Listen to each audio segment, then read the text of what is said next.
Ba ako nag-vlog? Bakit ba ako nagdesisyon mag-vlog kahit alam ko sa sarili ko na mahirap maging content creator at maging tawag doon, vlogger. Ayan, isa po akong inspiring content creator. Nag-uumpisa pa lang po, guys. Pero tawag doon, unang-una po kung bakit po ako nagdesisyon na maging isang content creator, guys. Unang-una po, wala naman po akong ginagawa. Kasi simula po nung umuwi ako dito sa Pilipinas ay wala po akong trabaho.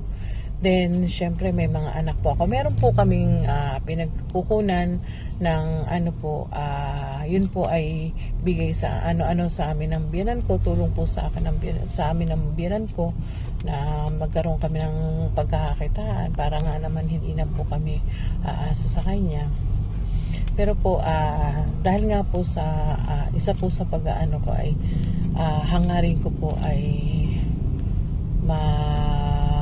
mabigyan ng magandang buhay, mapatapos po yung aking mga anak. Marami po akong ang aking anak po ay, guys, ay 7.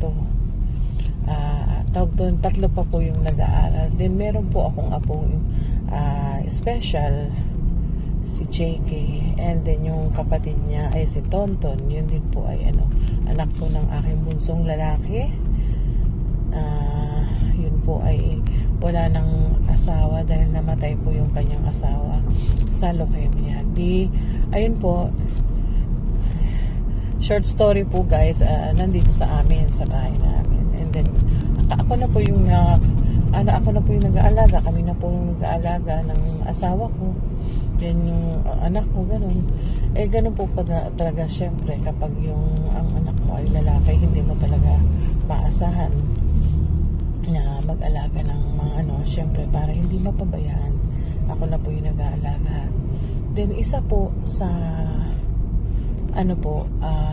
nagtulak sa akin para maging isang content creator. Wala namang masama, sabi ko. Habang total nagbe-Facebook din naman ako, edi isabay ko na. Huwag ko nang isipin na yun lang po. Basta gawin ko lang, enjoy ko lang yung buhay ko, yun yung ko. Pero in the long run, ang inaano ko po ay, syempre, nangangarap akong magkaroon ng rito, maging successful dito. Hindi naman po ako nangangarap na maging sikat, na katulad ng ibang mga sikat na content creator. Ko lang po ay magkaroon lang po ako ng earnings, magkaroon lang po ako ng dagdag income para sa pangangailangan ng pamilya ko. And then syempre nandun na rin po pumapasok yung aking mga magulang. Gusto ko po silang matulungan kasi po matatanda na sila. Kahit paano makabawi ako sa kanila dahil nga naging pasaway din ako nung kabataan ko, hindi ako nakapagtapos ng pag-aaral. Then gusto ko namang balikan kahit paano. Gusto ko rin matikman nila ang magaan na buhay, guys, dahil matatanda na sila. So kung maranasan nila yung magaan na buhay, masaya, yung ganun, guys. And then yung po pala ay akala ko ganun lang kadali, guys. na dito kikita ka na kaagad kapag ka. Hindi pala, kasi kailangan mo pang ma-monetize, kailangan mo pang trabahuhin, guys. Syempre wala namang akala ko ganun lang. Syempre akala ko ganun lang kapag na-monetize ka. Nung na-monetize ako, tuwang-tuwa ako. Kasi halos 1 year may git bago ako na-monetize. Then ayun, sabi ko ay magkakaroon na ako ng chance na kumita. Yun, guys. Yun nga po, pagka ilang lang, nakasahod po ako, nakatikim na ako ng sahod. Then pagkatapos nun wino-workout ko po kasi uli. Kumbaga kailangan po maging consistent yung pagiging content creator ko. Kailangan bigyan ko ng oras. Ayun po, kaya minsan po syempre maraming ginagawa, kaya hindi ko rin po na bibigyan ng oras na tapos minsan may mga emergency, may kailangan kong unahin. Ayun. yun po, bali po, ang goal ko po talaga ay syempre matulungan yung sarili ko, matulungan yung pamilya ko, yung mga anak ko, para po makapagtapos sila dahil po, syempre na, hindi po talaga, yun po ang buhay namin talaga ay, kung wala po yung biyanan ko, hindi ko alam kung nasaan kami, hindi ko alam kung meron kaming bahay, meron kaming kasi sila po talaga yung nag-provide ng bahay namin. Thankful ako dahil may biyanan ako mapagmahal sa mga apo niya. Talagang lahat ng pangangailangan ng mga apo niya talagang binibigay niya, sinisikap niyang ibigay dahil niya na hindi namin kayang bigay dahil wala nga yung asawa ko wala namang natapos. Kumbaga yun lang po ang pinagkakaanohan lang po namin ngayon Marami po kaming bagay na mga tawag doon nung kabataan pa, syempre dumaan po marami kaming pinagdaanan, yung pamilya namin maraming pinagdaanan, pero nga po ako po kumbaga umaasa pa rin po ako na maging maayos yung pamilya namin, maging kaya ganun po, gusto ko lang pong maging totoo sa inyo. Ayokong kasi ayokong magkunwari. Hindi ako sanay magkunwari, guys. Totoo akong tao. Kung ano yung totoo, kung ano yung pinakikita, yun ako. Hindi ko kailangang Kaya kung ano po yung pinapakita ko sa inyo, yun po yung ginagawa ko. Yun po talaga yung araw-araw na ginagawa ko, guys.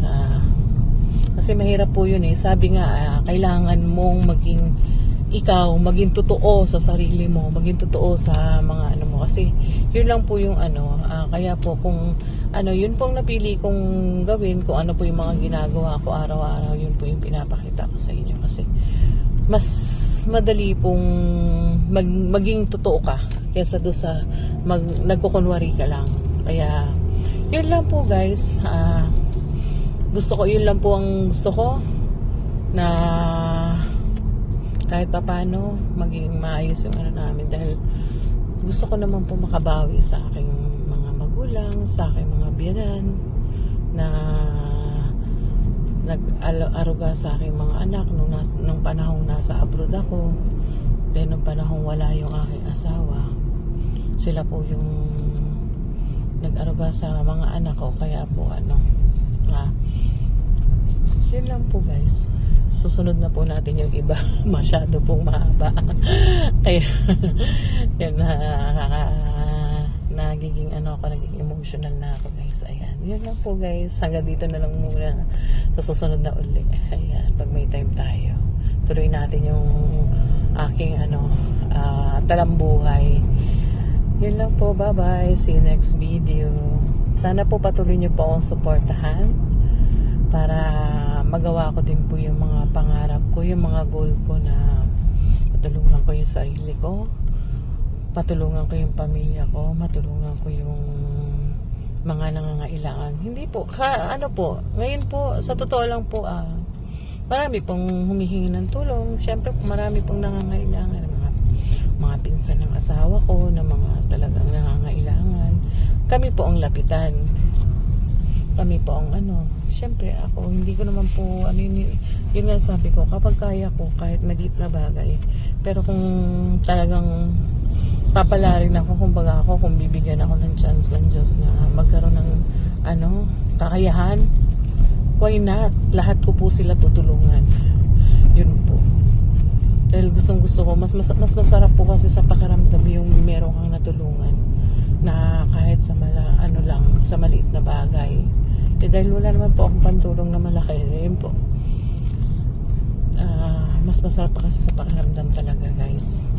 Doon ko naiintindihan yung aking mother-in-law dahil ang aking mother-in-law ay sobrang bait. Grabe sa bait. Wala kang masasabi sa sobrang kabaitan dahil kitang-kita na naman po sa amin. Binigyan kami ng bahay, binigyan kami ng negosyo para meron kaming pantusos sa pangangailangan ng mga anak ko.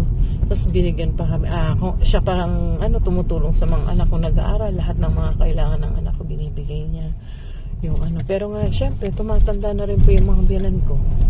Ayoko naman po hanggang ano. Kaya po nagsusumikap po ako dito sa aking pagbablog. Yun, kahit pa paano maging maalwan lang ang buhay namin ng ano, na hindi na po kami nakakabigat sa akin mga biyanan, guys. Yun lang po. Thank you for watching. Bye bye. See you next video. Yan, napahaba pa.